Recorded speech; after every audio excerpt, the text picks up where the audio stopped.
Hii ikiwa siku ya kuadhimisha lugha ya Kiswahili ulimwenguni, walimu wa somo hilo katika shule tofauti katika maeneo bunge ya Webuye Mashariki na Magharibi, wakiongozwa na mwalimu mkuu wa Limuru SDA Bi Jane Sakong, wametaka Kiswahili kuwa lugha ya kimataifa ya bara la Afrika kama alivyotaka Mwalimu Julius Kabarange Nyerere, ili kuleta uwiano wa bara ya kuifanya kuwa na sauti moja ya kuheshimiwa.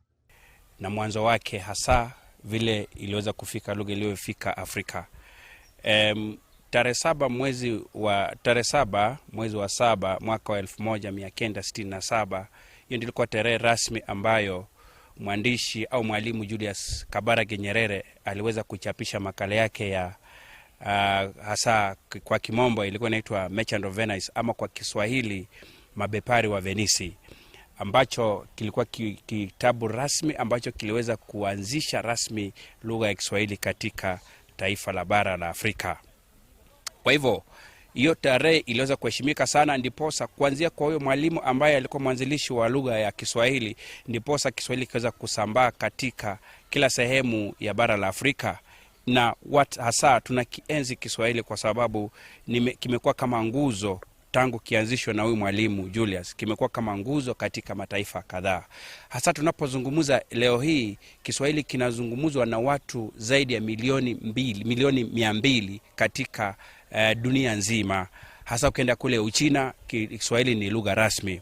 Hivyo basi tunataka hasa kama taifa ama kama bara tuweze kukienzi Kiswahili na tuweze kuhakikisha kwamba Kiswahili kinatumika katika bara letu. Wanahoji kuwa Kiswahili kinaendelea kuimarika japo kinaendelea kuharibiwa na lugha ya mama, walimu wa somo hilo wakiomba kuwa mfano mwema kwa jamii. Lakini kuna ile lugha ya mama Kiingereza imekuja kuathiri lugha yetu ya Kiswahili. Kama huku mwanafunzi ama mtu anasema ninaenda yako kwenye matanga, kulia yako kitoko. Sasa ukiona kulia yako kwenda yako kwenye matanga, hiyo sio Kiswahili. Unasema ninaenda kwenye matanga labda kulia ama kuomboleza. Tunaona mambo kama haya yameathiri lugha yetu ya Kiswahili. Na sisi kama walimu tuko ngangari sana kuona ya kwamba makosa haya wanafunzi hawezi kuyafanya wakati wanapofanya mitihani yao. Tunapoangalia pia changamoto ambazo zinaikumba lugha hii ya Kiswahili ni kwamba Kiswahili kimeathirika sana na lugha ya mama.